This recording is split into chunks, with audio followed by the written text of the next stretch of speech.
Hello दोस्तों, LK study point में आपका स्वागत है। आई होप हमारे वीडियो आप तक पहुंचते होंगे। अगर आप हमारा चैनल सब्सक्राइब नहीं किए हैं तो आप सब्सक्राइब कर लीजिए, जिससे हमारे जितने वीडियो हम डालते हैं आप तक आसानी से पहुंच सके। और बेल आइकन को ज़रूर प्रेस कीजिए, जिससे आप तक हमारे वीडियो का नोटिफिकेशन आसानी से पहुंच सके। चलो आज हम बात करते हैं। कल हम आप नेक्स्ट वीडियो में जो हम डाले थे उसमें आपको हम परसेंटेज के बारे में, जो भिन्नात्मक मान होते हैं परसेंटेज के निकलते हैं, उन्हीं के बारे में चर्चा किए थे और उन्हीं के बारे में आपको लिखाए थे, टेबल भी लिखाए थे। आई होप आपने लिखा होगा। आप भी नोटबुक बना लीजिए और उसमें वो टेबल राइट कर लीजिए, जिससे आपको परसेंटेज चैप्टर को यूं चुटकियों में सॉल्व करने के लिए बहुत ही आसानी पूर्वक आप पूरा चैप्टर सॉल्व कर सकते हैं। आज परसेंटेज का पार्ट 3 है। टाइप का प्रकार है का के आधार पर। जो क्वेश्चन आते हैं का के आधार पर वो आज हम आपको बताने वाले हैं। चलिए टाइम वेस्ट ना करते हुए हम आगे चलते हैं।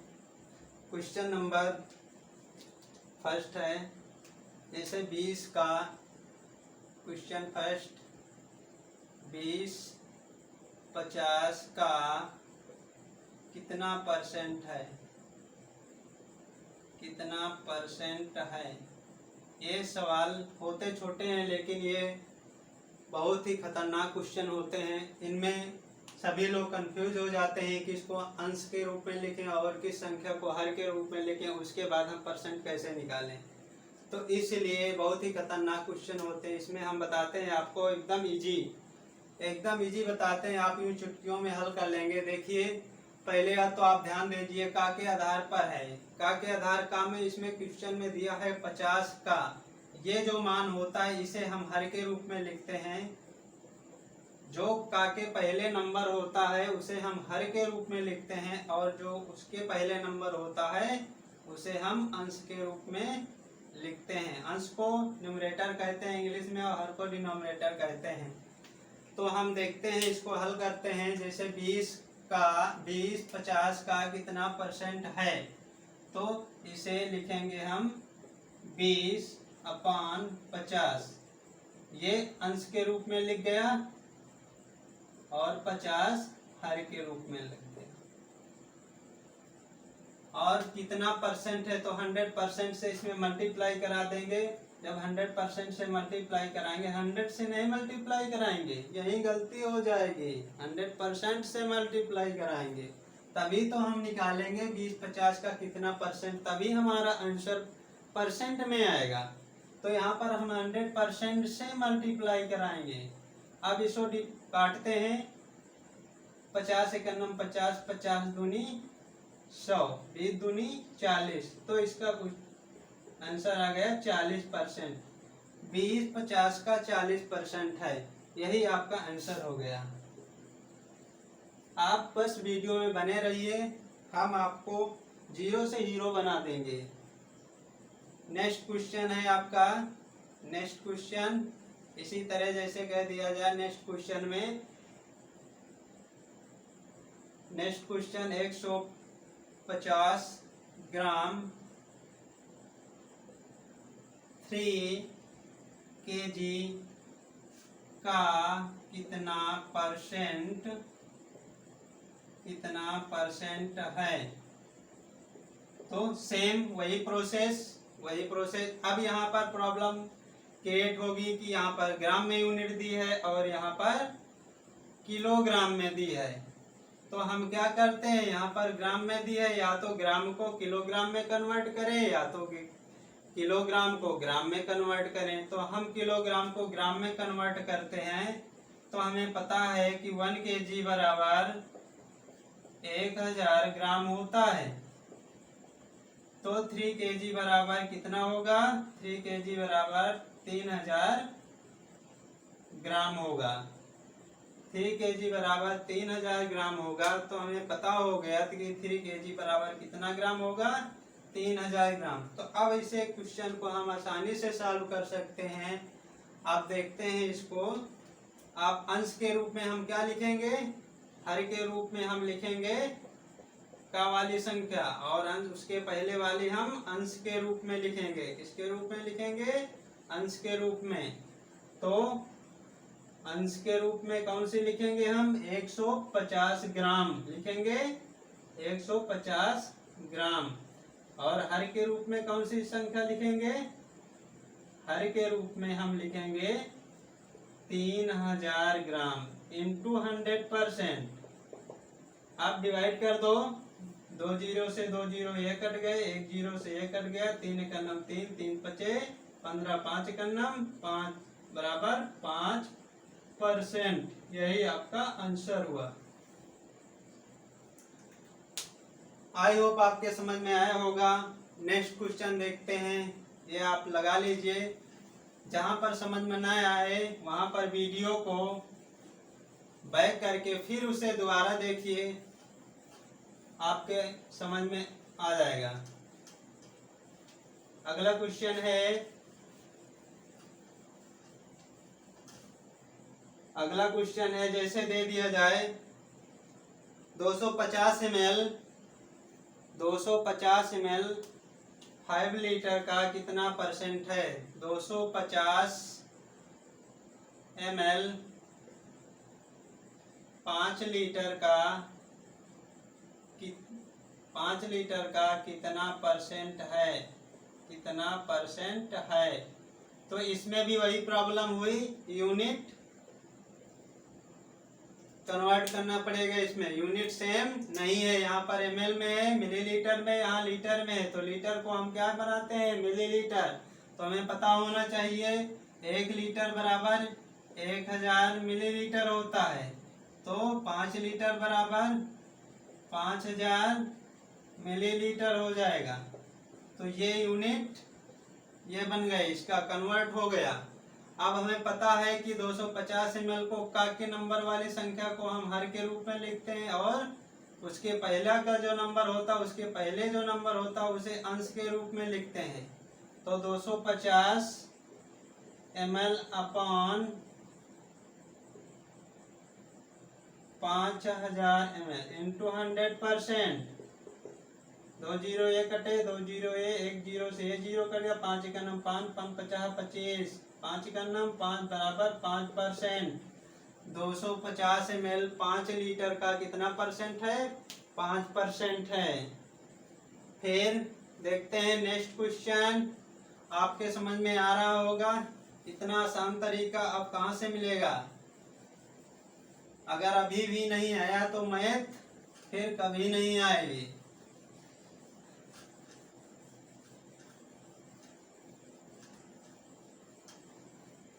अगला क्वेश्चन देखिए, अगला क्वेश्चन जैसे दे दिया भिन्नात्मक मान दे दिया, तब कैसे सॉल्व करोगे। भिन्नात्मक मान जैसे अगला क्वेश्चन दे रहे हैं, चौथा क्वेश्चन जैसे दे दिया जाए कि 1/2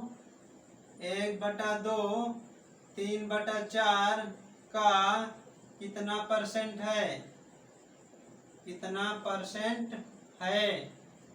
आप कैसे करोगे, 1/2 3/4 का कितना परसेंट है, अब कैसे करोगे। तो क्या करेंगे, भिन्न, अब ये अंश, ये जो 3/4 है आपका का के साथ है, जो का के साथ होती है संख्या उसे हर के रूप में लिखते हैं, और जो उसके पहले होती है उसे अंश के रूप में लिखते हैं। तो देखते हैं, अंश के रूप में लिखेंगे 1/2 अपॉन 3/4 ऐसे लिखेंगे। ये अंश के रूप में हो गया और ये संख्या हर के रूप में हो गई, इंटू 100% कर देंगे। 100% यही करेंगे। अब क्या करते हैं, अब हमें पता होना चाहिए, इस तरह जब कोई कंडीशन में कोई नंबर लिख दिया जाता है तो क्या करते हैं। तो देखो 1/4 बाहर बाहर का मल्टीप्लाई और अंदर अंदर का मल्टीप्लाई कर देते हैं। तो 2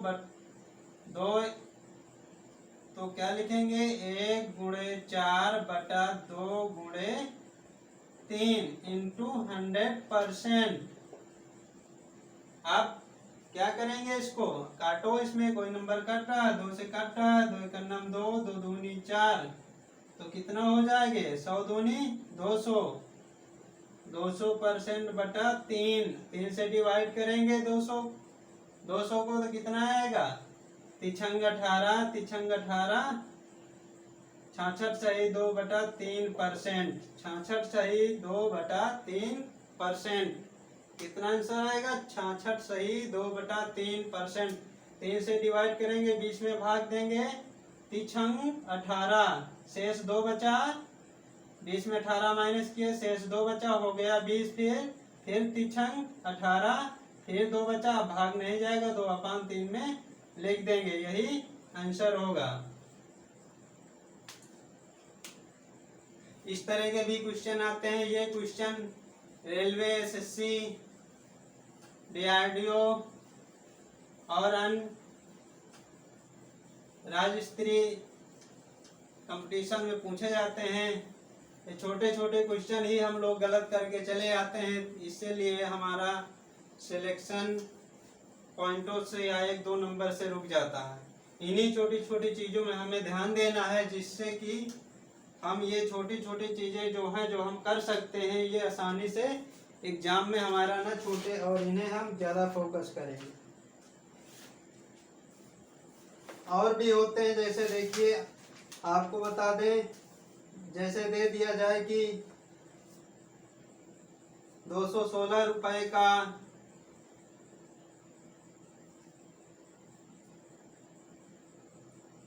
अब आप ये का के आधार पर तो आप समझ ही गए होंगे, इसमें नोट से लिख लेते हैं। आप नोट से लिख लीजिए, एक नोट डाल लीजिए और नोट डाल करके लिख लीजिए, का वाली संख्या सदैव, जो का वाली संख्या है, का वाली संख्या नोट जरूर लिखिएगा, का वाली संख्या सदैव हर के रूप में, हर के रूप में रखते हैं,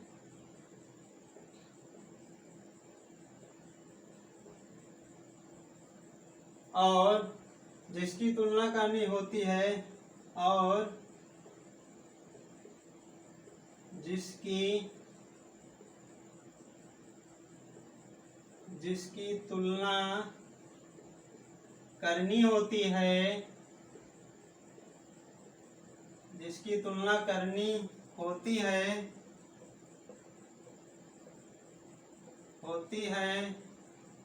उसे अंश के रूप में लिखते हैं, उसे अंश के रूप में लिखते हैं। नोट्स जरूर लिखिए, जिससे अगर आप बोलते भी हैं, एक बार रिवाइज कर लेंगे तो ऑटोमेटिक ये याद आ जाएगा। लिखते हैं या रखते हैं, वे लिख लीजिए। किसी भी संख्या की तुलना करने पर वह समजात या समान यूनिट की होनी चाहिए। यह भी लिख लीजिए, किसी भी संख्या की अगर आप तुलना करते हैं, किसी भी संख्या की आप तुलना करते हैं, किसी भी संख्या की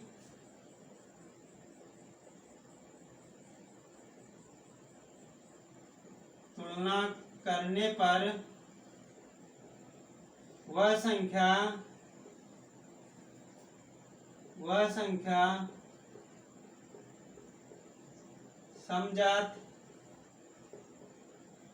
समजात या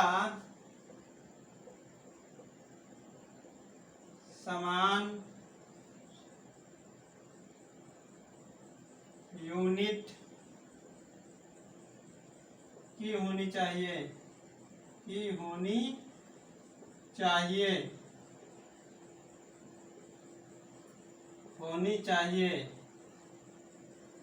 जैसे कि कह दिया जाए, अगर ग्राम में है, कोई संख्या ग्राम में है, तो जिससे तुलना करना है तो भी ग्राम में होनी चाहिए। अगर कोई संख्या के किलोग्राम में है तो जिससे तुलना करनी वो भी किलोग्राम में होनी चाहिए। अगर कोई संख्या मीटर में है तो जिसकी तुलना करते हैं वो भी संख्या मीटर में होनी चाहिए। किलोमीटर में है तो जिस संख्या से तुलना करेंगे वो भी किलोमीटर में होनी चाहिए। तो किसी भी संख्या की तुलना करने पर वह संख्या समजात या समान यूनिट की होनी चाहिए। आई होप आपके समझ में आया होगा। अब हम इसको मेटते हैं, आगे चलते हैं। नोट्स जरूर राइट करिए। ये नोट्स आपके नोटबुक में लिखे रहेंगे, जिससे आप एग्जाम टाइम में इसका रिवाइज करके जाते हैं तो आपको ये भूलेगा नहीं। आपको ट्रिक भी याद आएगी और उसका सलूशन कैसे करते हैं वो भी आ जाएगा। अगला क्वेश्चन देखते हैं। जैसे 500 का 20%, 500 का 20%,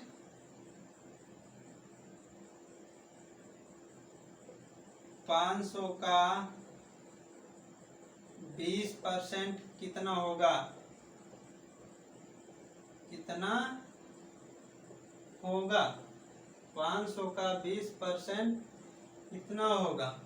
अब 500 का 20%, इसमें देखो 20% का भिन्नात्मक मान हम क्या आपको लिखाए थे? 20% को क्या कहते हैं? 1/5 कहते हैं। भिन्नात्मक मान इसका क्या होगा? 20% का 1/5 होगा।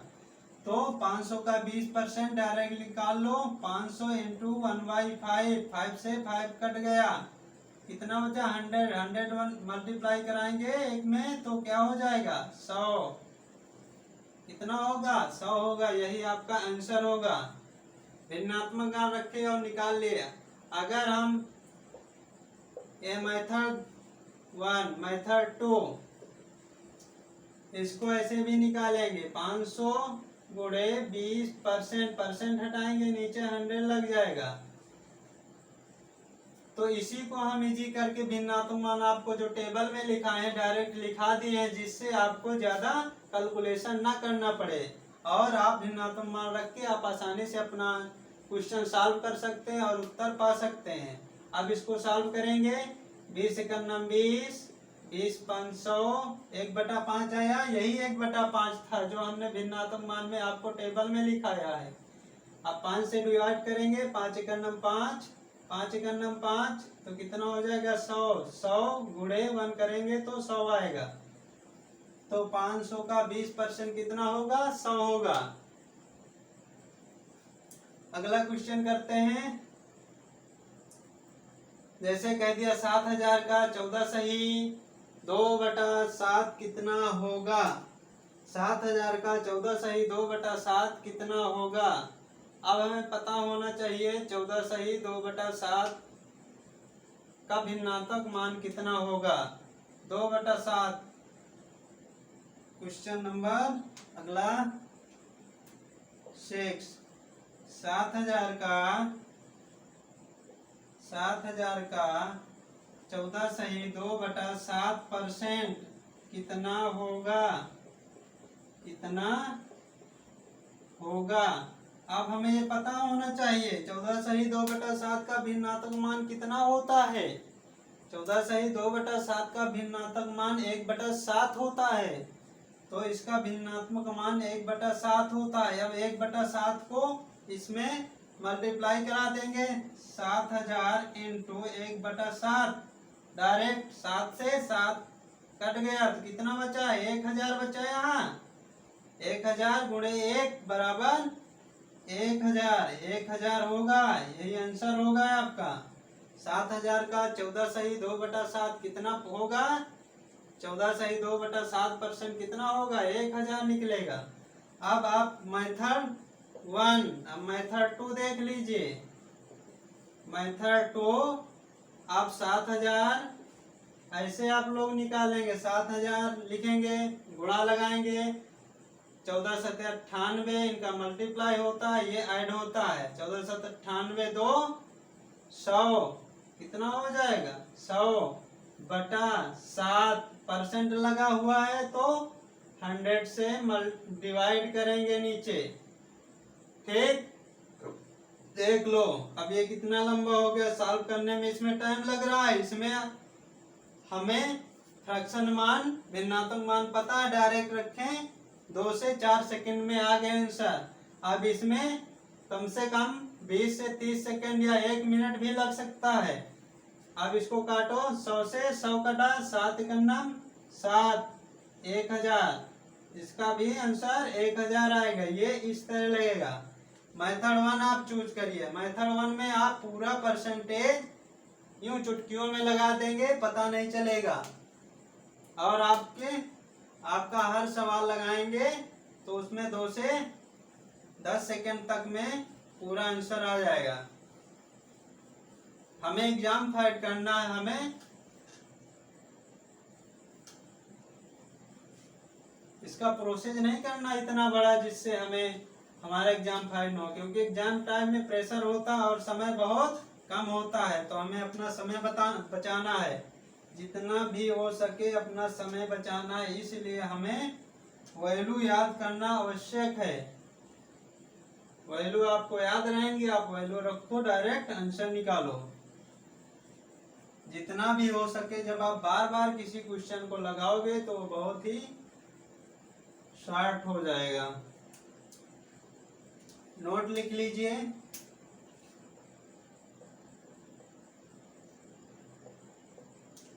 नोट में जब किसी संख्या या वेतन का 1% निकालना हो तो क्या करते हैं? जब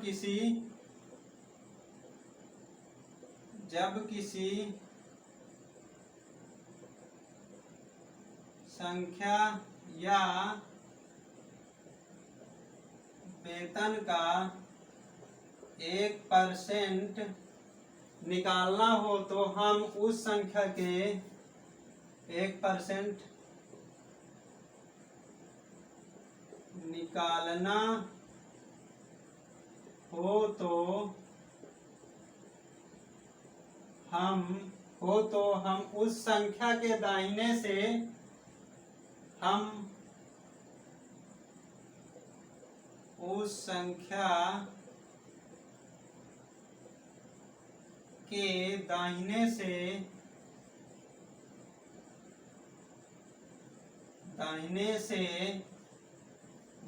से 2 अंकों के बाद दशमलव लगा देते हैं।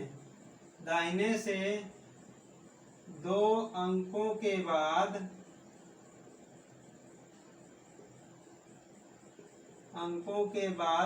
दशमलव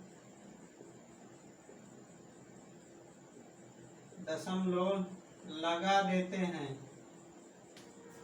कैसे लगा देते हैं?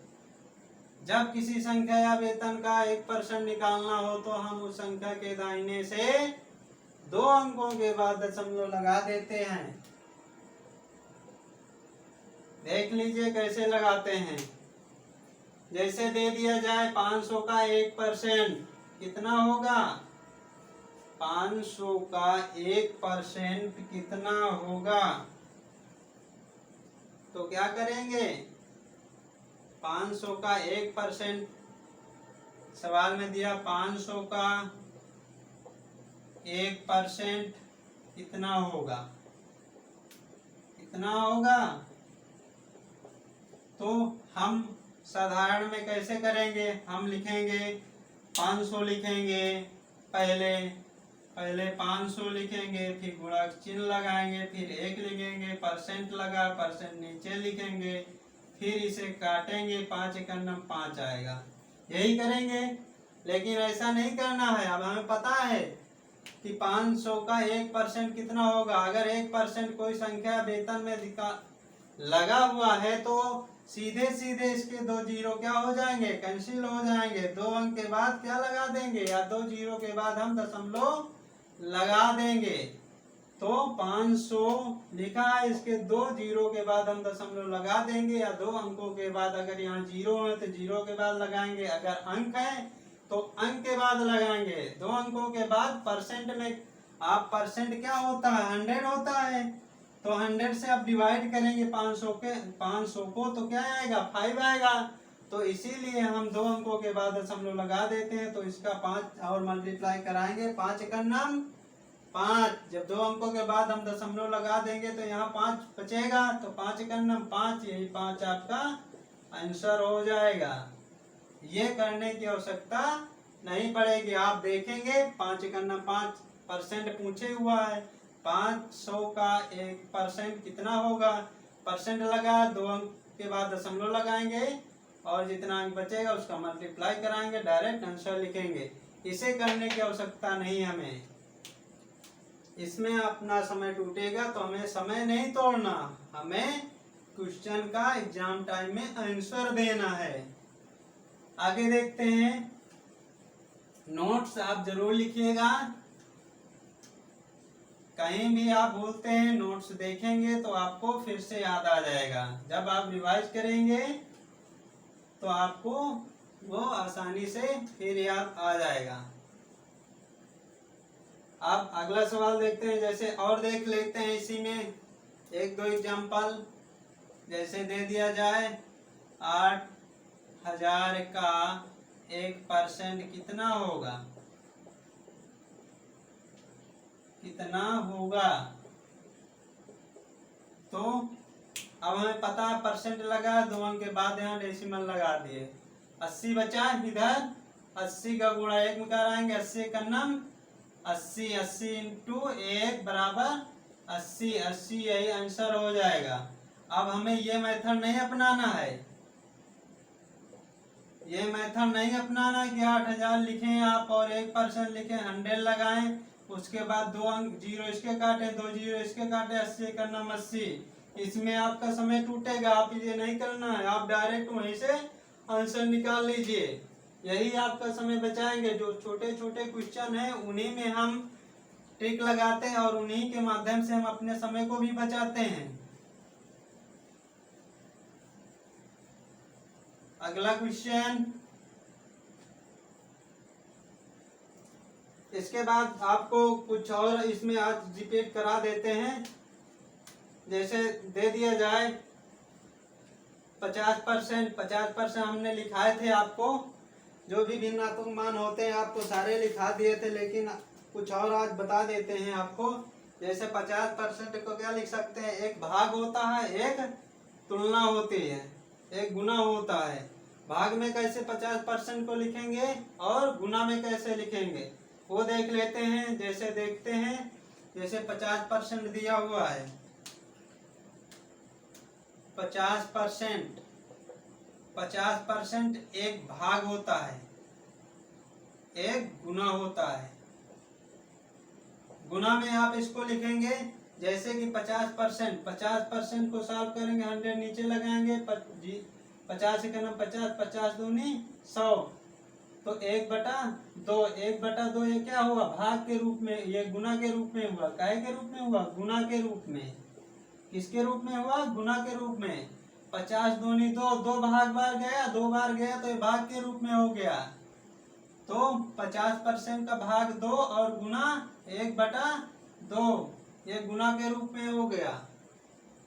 जैसे देखते हैं 25% का कितना होता है, 25%, इसी गुना को हम भिन्नात्मक मान कहते हैं, भिन्नात्मक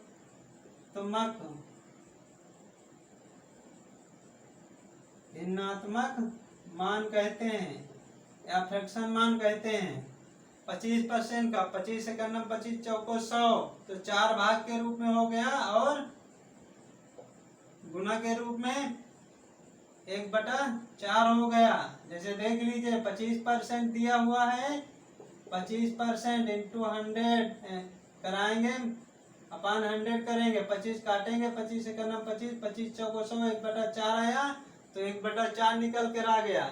फिर जैसे दे दिया 12.5% दे दिया, 12.5% 2 कंडीशन में देता है, 12.5% या देगा 12 सही 1/2%।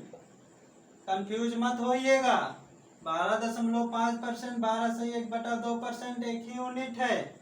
तो इसको क्या लिखेंगे हम, इसको गुना के रूप में 1/8 लिखेंगे और भाग के रूप में कितना लिखेंगे, भाग के रूप में 8 लिखेंगे। ठीक, फिर जैसे 6.25% दे दिया गया। 6.25% को क्या लिखेंगे हम? भाग के रूप में 16 लिखेंगे और गुना के रूप में 1/16 लिखेंगे। क्या लिखेंगे? 1/16 लिखेंगे। अब हमें पता है, देखो 12 सही 1/2 12.5% 1/8 है, तो उसका आधा हो जाएगा 1/16। अब ये ज्यादा कैसे हो गया? जब कोई यूनिट बड़ी होती है उसको छोटा किया जाता है तो क्या हो जाता है? बड़ा हो जाता है।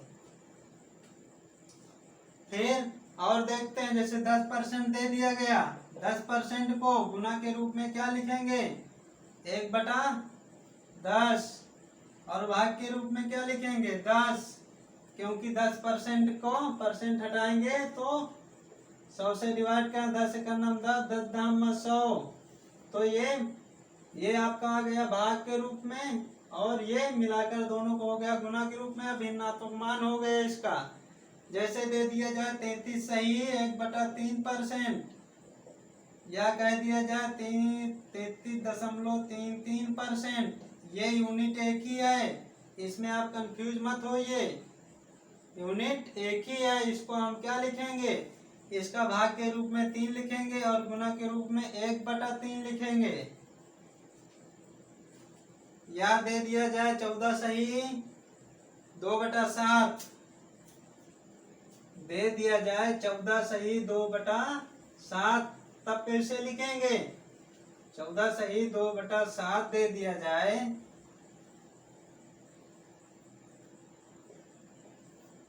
14 सही 2/7% दे दिया जाए तो क्या लिखेंगे? भाग के रूप में और गुना के रूप में। भाग के रूप में और गुना के रूप में। भाग के रूप में लिखेंगे 7 और गुना के रूप में क्या लिखेंगे?